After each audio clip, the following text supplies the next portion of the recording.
അമൃത് Veni life quit presents daily news സായാഹ്ന വാർത്തകൾ powered by Pulimoottil silks KSFE in association with Joy Alukkas. ഇത്തവണ first അടിക്കില്ലേ നമ്മള്?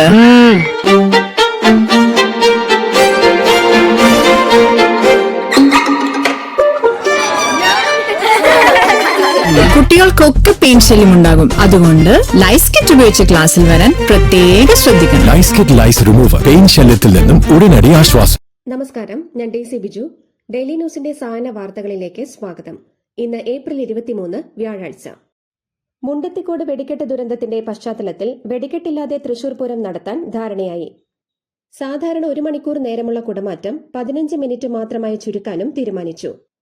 വെടിക്കെട്ട് ഒഴിവാക്കാമെന്നും മറ്റ് ചടങ്ങുകൾ പതിവ് പോലെ നടത്തണമെന്നുമായിരുന്നു തിരുവമ്പാടി പാറമേക്കാവ് ദേവസ്വങ്ങളുടെ നിലപാട്. തൃശൂർ കളക്ടറേറ്റിൽ ദേവസ്വം മന്ത്രി VN വാസവന്റെ നേതൃത്വത്തിൽ നടന്ന യോഗത്തിലാണ് ഇത് സംബന്ധിച്ച തീരുമാനമായത്. സംയുക്ത പരിശോധനയിൽ മുണ്ടത്തിക്കോട് വെടിക്കെട്ട് അപകടം നടന്ന ഭാഗത്ത് നിന്ന് 4 ശരീരഭാഗങ്ങൾ കൂടി കണ്ടെത്തിയെന്ന് commissioner Nakul Rajendra Deshmukh. 10 mobile phone അവശിഷ്ടങ്ങളും കണ്ടെത്തി. സംഭവ സമയത്ത് 37 പേർ ഉണ്ടെന്നാണ് കണ്ടെത്തൽ. 4 പേരെ തിരിച്ചറിഞ്ഞിട്ടില്ലെന്നും അദ്ദേഹം പറഞ്ഞു. മുണ്ടത്തിക്കോട് വെടിക്കെട്ട് പുര ദുരന്തത്തിൽ പുരയുടെ ചുറ്റിനും വയലിൽ ഓരോ കൈ അകലത്തിൽ പോലീസിന്റെ മാസ് സെർച്ച്. അസ്വാഭാവികമായി കാണുന്നതെല്ലാം കണ്ടെത്തുകയാണ് പരിശോധനയുടെ ലക്ഷ്യം. മുണ്ടത്തിക്കോട് അപകടത്തിൽ പരിക്കേറ്റ് ICUവിലുള്ള 4 പേരിൽ ഒരാളുടെ നില മെച്ചപ്പെട്ടു. ബെയിൻസ് ICUവിൽ ചികിത്സയിൽ കഴിയുന്ന തിരുവമ്പാടിയുടെ വെടിക്കെട്ട് കരാറുകാരൻ മുണ്ടത്തിക്കോട് സതീഷിന്റെ ആരോഗ്യനില ഗുരുതരമായി തുടരുകയാണ്. പാറമേക്കാവിന്റെ പടക്ക നിർമ്മാണശാല ഉടമ കോട്ടയം സ്വദേശി ബിനോയ് ജേക്കബിനെതിരെ കൊല്ലങ്കോട് പോലീസ് കേസെടുത്തു. ലൈസൻസിൽ അനുവദിച്ചതിനേക്കാൾ കൂടുതൽ പടക്കങ്ങളും വെടിമരുന്നും സൂക്ഷിച്ചെന്ന തഹസിൽദാറിന്റെ റിപ്പോർട്ടിന്റെ അടിസ്ഥാനത്തിലാണ് കേസ്. പാറമേക്കാവ് വെടിക്കെട്ട് ലൈസൻസിക്കെതിരെ കേസെടുത്ത നടപടിക്കെതിരെ പാറമേക്കാവ് ദേവസ്വം സെക്രട്ടറി കേസെടുത്തത് പൂരം തകർക്കാനുള്ള നീക്കമാണെന്ന് സംശയിക്കുന്നുവെന്ന് അദ്ദേഹം പറഞ്ഞു. മുണ്ടത്തിക്കോട് സ്ഫോടനത്തിൽ നിന്നും ലഭിച്ച മനുഷ്യ ശരീരഭാഗങ്ങൾ പ്രകൃതി ദുരന്തങ്ങൾ ഉണ്ടാകുമ്പോൾ ലഭിക്കുന്ന മൃതദേഹങ്ങൾക്ക് സമാനമായ രീതിയിലെന്ന് തൃശൂർ മെഡിക്കൽ കോളേജിലെ forensic surgeon doctor Hitesh Shankar. സംസ്ഥാനത്ത് ഉഷ്ണതരംഗ മുന്നറിയിപ്പ് നൽകി കേന്ദ്ര കാലാവസ്ഥാ വകുപ്പ്. പാലക്കാട്, കൊല്ലം, തൃശൂർ ജില്ലകളിലാണ് നിലവിൽ ഉഷ്ണതരംഗ മുന്നറിയിപ്പ് ഔദ്യോഗികമായി പ്രഖ്യാപിച്ചിട്ടുള്ളത്. എന്നാൽ എല്ലാ ജില്ലകളിലും ജാഗ്രത പാലിക്കണമെന്നും ദുരന്ത നിവാരണ അതോറിറ്റി അറിയിച്ചു. കണ്ണൂരിൽ സൂര്യാതപമേറ്റ് യുവാവ് മരിച്ചു. പള്ളിപ്പൊയിൽ സ്വദേശി സനൽകുമാർ MVയാണ് മരിച്ചത്. ഇന്നലെ ഉച്ചയ്ക്ക് കിണർപ്പണിക്കിടെയാണ് സനൽ കുഴഞ്ഞു വീണത്. മലപ്പുറം വണ്ടൂരിൽ 4 വയസ്സുകാരിക്ക് സൂര്യാതപമേറ്റു. ഇസ ജോണിനാണ് പൊള്ളലേറ്റത്. മുറ്റത്ത് കളിക്കുമ്പോഴാണ് കുട്ടിക്ക് സൂര്യാതപമേറ്റത്. പേരാമ്പ്ര മണ്ഡലത്തിലെ മെറ്റീരിയൽ റൂം തുറന്നതിൽ കോഴിക്കോട് DCC നിയമ നടപടിയിലേക്ക്. വീഴ്ച വരുത്തിയ റിട്ടേണിംഗ് ഓഫീസർക്കെതിരെ നടപടി വൈകുന്നത് ചോദ്യം ചെയ്ത് ഹൈക്കോടതിയിൽ ഹർജി നൽകും.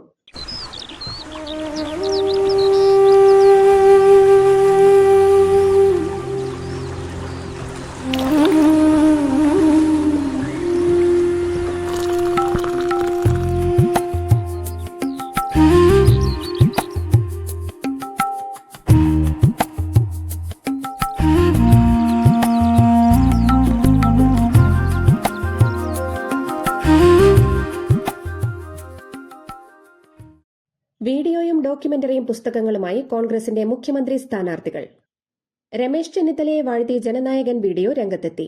AICC ജനറൽ സെക്രട്ടറി KC വേണുഗോപാലിനെ കുറിച്ചുള്ള ഡോക്യുമെന്ററി ഷൂട്ട് അവസാന ഘട്ടത്തിലാണെന്നാണ് റിപ്പോർട്ട്. അതേസമയം പ്രതിപക്ഷ നേതാവ് VD സതീശന്റെ തെരഞ്ഞെടുത്ത പ്രസംഗങ്ങളുടെ പുസ്തകം അണിയറയിൽ പുരോഗമിക്കുകയാണെന്നും റിപ്പോർട്ടുകളുണ്ട്. കോൺഗ്രസിലെ മുഖ്യമന്ത്രി തർക്കം അനവസരത്തിലാണെന്ന് ലീഗ് മലപ്പുറം ജില്ലാ കമ്മിറ്റി യോഗത്തിൽ വിമർശനം.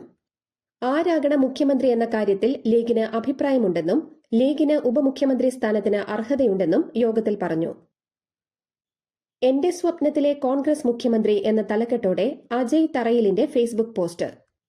വിദ്യാർത്ഥി യുവജന പോരാട്ടങ്ങളിലൂടെ കടന്നുവന്നവനാകണം അടുത്ത മുഖ്യമന്ത്രിയെന്നും 1 ദിവസമെങ്കിലും ജയിലിൽ കിടന്നവനും 1 വെള്ളമെങ്കിലും ജലപീരങ്കിയിൽ നിന്ന് ശരീരത്തിൽ പതിച്ചവനുമാകണം മുഖ്യമന്ത്രിയെന്നും അജയ് തറയിൽ ഫേസ്ബുക്കിൽ കുറിച്ചു.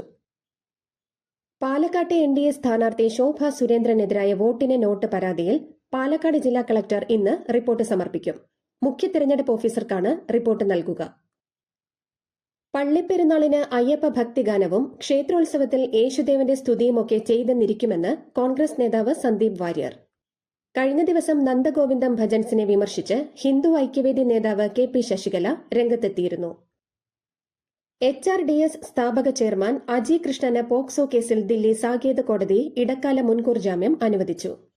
കേസിൽ 7-ാം തീയതി വരെയാണ് അജി കൃഷ്ണന് പരിരക്ഷ നൽകിയത്. ചികിത്സിക്കാൻ പണമില്ലാതെ വലഞ്ഞ ബ്രഹ്മഗിരി ഡെവലപ്മെന്റ് സൊസൈറ്റിയിൽ നിക്ഷേപം നടത്തിയ കുടുംബം. 41 ലക്ഷത്തിന്റെ നിക്ഷേപമുള്ള പുൽപ്പള്ളി സ്വദേശി റോയ് ഗുരുതരാവസ്ഥയിൽ ആശുപത്രിയിൽ ചികിത്സയിലാണ്. അടിയന്തരമായി പണം നൽകണമെന്നാണ് കുടുംബത്തിന്റെ ആവശ്യം. തിരുവനന്തപുരത്ത് 8 വയസ്സുകാരൻ പാമ്പുകടിയേറ്റ് മരിച്ചു. തിരുവനന്തപുരം ചിറയൻകീഴ് അഴൂരിലാണ് സംഭവം. മൂലയിൽ വീട്ടിൽ ദിലീപ് അനു ദമ്പതികളുടെ മകൻ ദിക്ഷലാണ് മരിച്ചത്.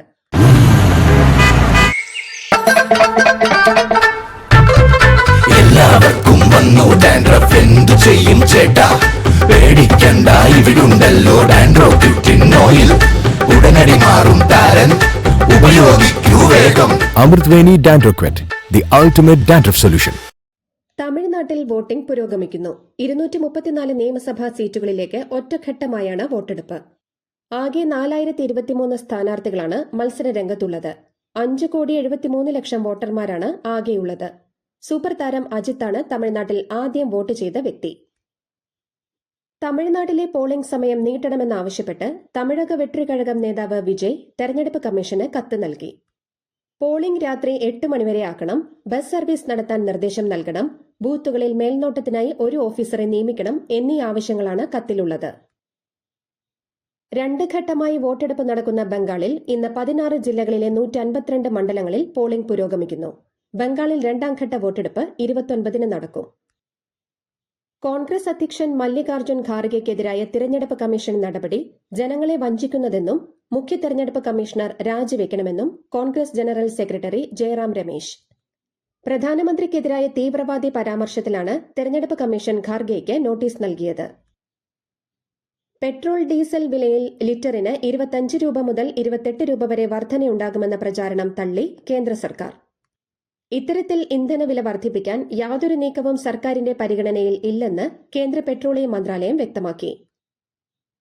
തെക്കൻ ലെബനനിൽ ഇസ്രായേൽ നടത്തിയ വ്യോമാക്രമണത്തിൽ വനിതാ മാധ്യമ പ്രവർത്തക കൊല്ലപ്പെട്ടു. ലെബനീസ് മാധ്യമ പ്രവർത്തക അമൽ ഖലീലാണ് കൊല്ലപ്പെട്ടത്. സഹപ്രവർത്തകയ്ക്കും പരിക്കേറ്റു. തെക്കൻ ലെബനനിലെ അൽതൈരി എന്ന സ്ഥലത്ത് വാർത്ത റിപ്പോർട്ട് ചെയ്യാൻ എത്തിയതായിരുന്നു ഇരുവരും. സൗദി അറേബ്യയിൽ അതീവ ഗുരുതരമായ കുറ്റകൃത്യങ്ങളിൽ ഏർപ്പെട്ട 4 പേരുടെ വധശിക്ഷ നടപ്പിലാക്കിയതായി ആഭ്യന്തര മന്ത്രാലയം അറിയിച്ചു. ഒരു യമൻ സ്വദേശിയുടെയും 3 എത്യോപ്യൻ പൌരന്മാരുടെയും ശിക്ഷയാണ് നടപ്പിലാക്കിയത്. അധികാരത്തിലേറെ ദിവസങ്ങൾക്കുള്ളിൽ തന്നെ നേപ്പാളിലെ 2 മന്ത്രിമാർ രാജിവെച്ചു. അതിർത്തിയിലെ ഉപരോധവുമായി ബന്ധപ്പെട്ട പ്രശ്നങ്ങൾ പരിഹരിക്കുന്നതിൽ സർക്കാർ പരാജയപ്പെട്ടുവെന്ന ആരോപണങ്ങൾക്കിടയിലാണ് മന്ത്രിമാരുടെ ഈ പിന്മാറ്റം. ഇസ്രയേൽ ലെബനോൻ 2ാം ഘട്ട ചർച്ച ഇന്ന് വാഷിംഗ്ടണിൽ നടക്കും. വെടിനിർത്തൽ 1 മാസം നീട്ടാൻ ലെബനോൻ ആവശ്യപ്പെടുമെന്നാണ് റിപ്പോർട്ടുകൾ. നിലവിൽ 10 ദിവസത്തേക്കാണ് വെടിനിർത്തൽ. വംശീയമായ ഉള്ളടക്കമുള്ള കത്ത് തന്റെ സോഷ്യൽ മീഡിയ പ്ലാറ്റ്ഫോമായ ട്രൂത്ത് സോഷ്യലിൽ പങ്കുവച്ച് US president Donald Trump. Radio അവതാരകൻ മൈക്കൽ സാവേജ് എഴുതിയ ഈ കത്തിൽ ഇന്ത്യ, ചൈന തുടങ്ങിയ രാജ്യങ്ങളെ ഭൂമിയിലെ നരകം എന്നാണ് വിശേഷിപ്പിച്ചിരിക്കുന്നത്. ഇന്ത്യയിൽ നിന്നും ചൈനയിൽ നിന്നുമുള്ള ആളുകൾ അമേരിക്കയിൽ വന്ന കുഞ്ഞുങ്ങൾക്ക് ജന്മം നൽകുന്നതിലൂടെ അവർക്ക് ഉടനടി അമേരിക്കൻ പൌരത്വം ലഭിക്കുന്നുവെന്നും പിന്നീട് അവരുടെ കുടുംബത്തെ മുഴുവൻ ഈ നരകക്കുഴികളിൽ നിന്നും അമേരിക്കയിലേക്ക് കൊണ്ടുവരികയുമാണെന്നാണ് കത്തിലെ ആരോപണം. അമേരിക്കയും ഇസ്രായേലും നടത്തുന്ന വെടിനിർത്തൽ കരാർ ലംഘനങ്ങൾ തുടരുന്നതിനാൽ ഹോർമുസ് കടലിടുക്ക് തുറക്കില്ലെന്ന് Iran parliament speaker Mohammad Baqir Ghalibaf. അമേരിക്കയുടെ നാവിക ഉപരോധം ആഗോള സമ്പദ് വ്യവസ്ഥയെ ബന്ദിയാക്കിയിരിക്കുകയാണെന്നും ഗാലിബഫ് കുറ്റപ്പെടുത്തി. യുക്രൈൻ പ്രസിഡന്റ് വൊളോഡിമിർ സെലൻസ്കിയുമായി കൂടിക്കാഴ്ച നടത്താൻ തയ്യാറാണെന്ന് റഷ്യൻ പ്രസിഡന്റ് വ്ളാഡിമിർ പുടിൻ. കൂടിക്കാഴ്ച സമാധാന കരാറുകൾ അന്തിമമാക്കുന്ന സമയത്തായിരിക്കുമെന്ന് റഷ്യൻ വക്താവ് ദിമിത്രി പെസ്കോവ് വ്യക്തമാക്കി. ഇതോടുകൂടി ഡെയിലി ന്യൂസിന്റെ ഇന്നത്തെ സായന വാർത്തകൾ സമാപിക്കുന്നു. ഡെയിലി ന്യൂസിന് വേണ്ടി വാർത്തകൾ വായിച്ചത് ഡെയ്സി ബിജു. DailyNewsLive.in വാർത്തകൾ വിരൽ തുമ്പിൽ.